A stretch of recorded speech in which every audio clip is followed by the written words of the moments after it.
কথা নহয় ন কথা নহয় তো আমি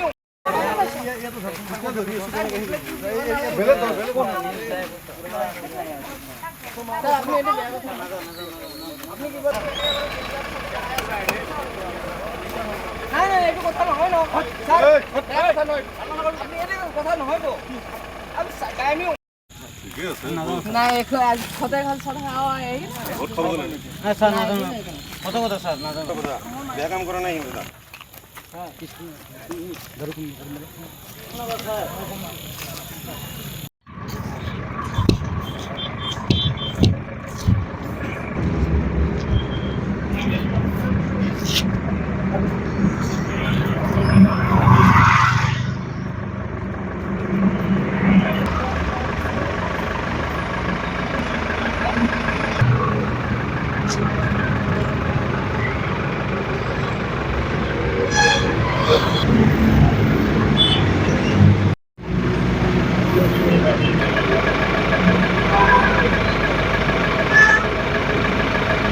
আমাৰ জালুকবাৰী সমজিলাৰ আয়ুক্ত মহোদয় আৰু জালুকবাৰী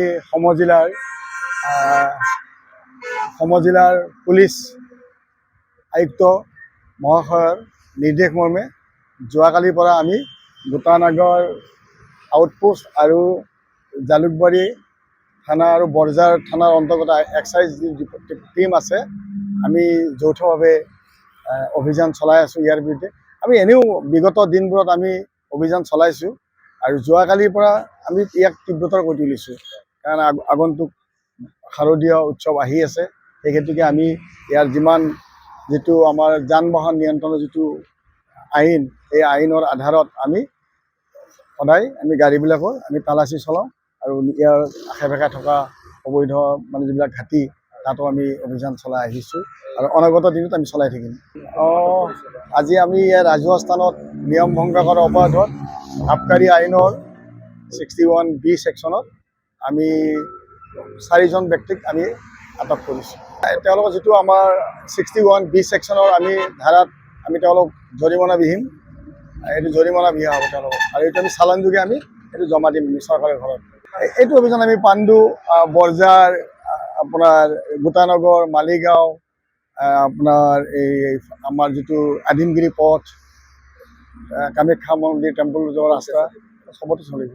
আমি এইটোৱে আহ্বান বজাম যে আপোনালোকে সুৰাপান যদিও কৰে, সেইটো যিফালে আমাৰ বিলাতী ঘৰৰ বিপণী আছে তাত আপোনালোকে কৰক, কিন্তু ৰাজহুৱা স্থান বা মদ খাই গাড়ী চলাব নোৱাৰিব। এইটো আমাৰ আইন ভংগ কৰা হয়।